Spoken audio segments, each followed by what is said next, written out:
Assalamualaikum warahmatullahi wabarakatuh. Perkenalkan, nama saya Febian Raditya Kumara, kelas 11 TKRO 3. Saya akan menjelaskan materi tentang well alignment. Well alignment 1. Uraian. Kombinasi sistem kemudi dan sistem suspensi harus menghasilkan stabilitas kendaraan, stabil dalam pengemudian dan daya balik kemudi yang baik. Agar sistem kemudi dan suspensi dapat berfungsi dengan baik, maka roda-roda depan harus diatur dengan benar. Untuk menjamin penanganan kendaraan dengan benar, dengan cara mengurangi atau memperkecil stres dan keausan dari tiap komponen, yaitu dengan mengatur letak geometris mekanisme suspensi dan kemudi. Front well alignment terdiri dari penyetelan sudut dan ukuran roda-roda depan, komponen dan komponen kemudi setelah terpasang pada bodi atau chassis. Pada umumnya dapat dikategorikan dalam elemen berikut: chamber, steering axis atau kingpin inclination, caster, two angle, dan touring radius. Pengaturan sudut-sudut dan ukuran-ukuran ini tergantung pada sistem suspensi, sistem penggerak roda, dan sistem kemudi. Tujuannya agar kemampuan kendaraan dan stabilitas kemudi dapat mencapai optimum. Stabilitas pengemudian serta penggunaan komponen dapat bertahan lama.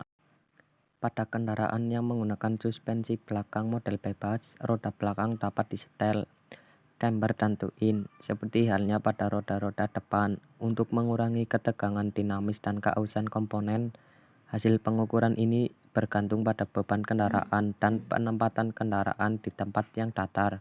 Penyetelan roda-roda depan harus dilakukan pada tempat datar, sehingga diperoleh tinggi kendaraan yang tepat. 2. Chamber. Roda-roda depan kendaraan dipasang dengan bagian atasnya miring mengarah keluar atau ke dalam. Akan dapat dilihat langsung dari bagian depan, disebut chamber, dan pengukurannya dalam derajat kemiringan dari posisi vertikal. Bila miringnya roda ke arah luar disebut chamber positif. Sebaliknya, bila miringnya ke arah dalam disebut chamber negatif. Chamber positif. Pada kendaraan yang memiliki chamber positif, beban bekerja pada steering knuckle yang berposisi dekat dengan spindle dasar untuk mengurangi beban pada steering knuckle.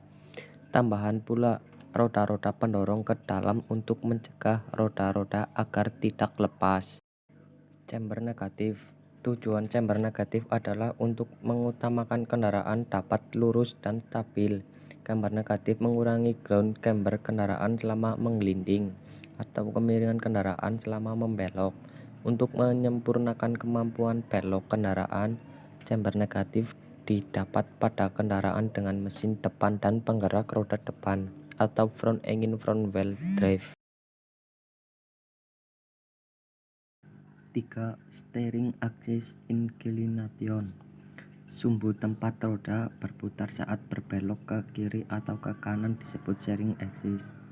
Axis ini digambarkan sebagai garis imajinasi antara bagian atas dari shock absorber, upper support bearing dengan lower suspension arm ball joint. Garis ini miring ke dalam dapat dibayangkan dari bagian depan kendaraan yang biasa disebut kemiringan sumbu kemudi atau sudut kingpin. Jarak T yaitu jarak dari titik potong garis tengah ban dengan jalan ke titik potong steering axis dengan jalan disebut offset. Offset yang lebih kecil akan membuat kemudi menjadi lebih ringan dan kejutan akibat pengereman dan kecepatan berkurang. Di samping itu, steering axis inclination menghasilkan daya balik kemudi dengan cara memanfaatkan berat kendaraan.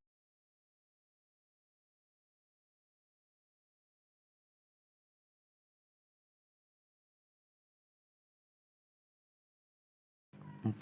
Caster. Garis tengah steering axis biasanya miring bila dilihat dari samping. Sudut yang dibentuk oleh garis ini dengan garis vertikal disebut caster. Bila miringnya steering axis ke arah belakang disebut caster positif. Sebaliknya, kemiringan ke arah depan disebut caster negatif. Pada umumnya, caster positif yang dipakai karena menghasilkan kestabilan kendaraan saat berjalan turun dan daya balik kemudi setelah membelok. Jarak dari titik potong garis dengan steering axis dengan jalan ke titik pusat singgung ban dengan jalan disebut trail. Caster positif yang besar menyebabkan trail makin panjang dan daya balik kemudi makin besar. Akan tetapi, kemudi cenderung menjadi lebih berat.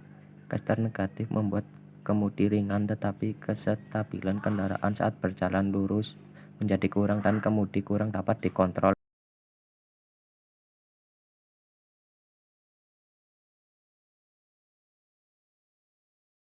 5. Toe in angle atau toe in dan toe out. Bila bagian depan roda lebih kecil ke arah dalam daripada bagian belakang roda, ini disebut toe in. Sebaliknya, susunan yang berlawan disebut toe out. Toe in dan toe out dinyatakan dalam satuan jarak atau B atau A. Bila roda-roda depan memiliki chamber positif, maka bagian atas roda miring mengarah ke luar.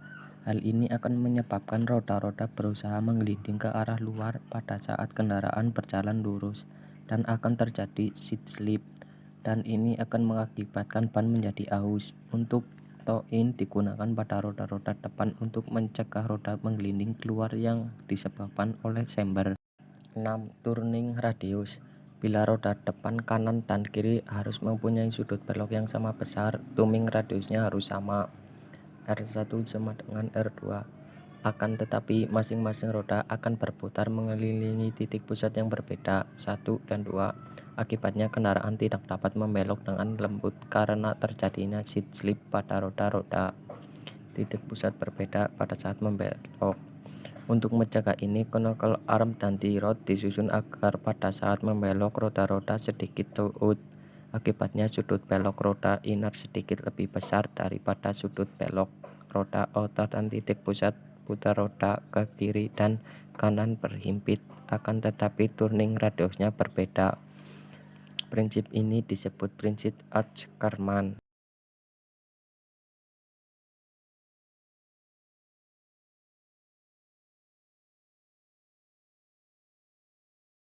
7. Seat slip.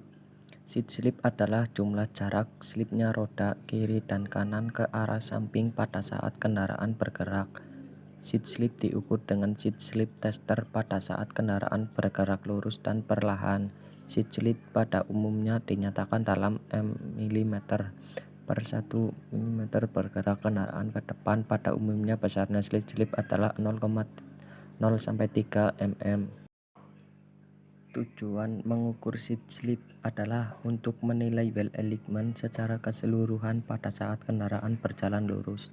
Terjadinya seat slip terutama disebabkan oleh kesalahan chamber atau toe in. Akan tetapi, caster dan sudut kingpin perlu mendapatkan perhatian pula. Sekian dari penjelasan materi wheel alignment. Bila ada salah kata atau ucapan, mohon maaf. Wassalamualaikum warahmatullahi wabarakatuh. TKRO, disiplin, komitmen, kompeten.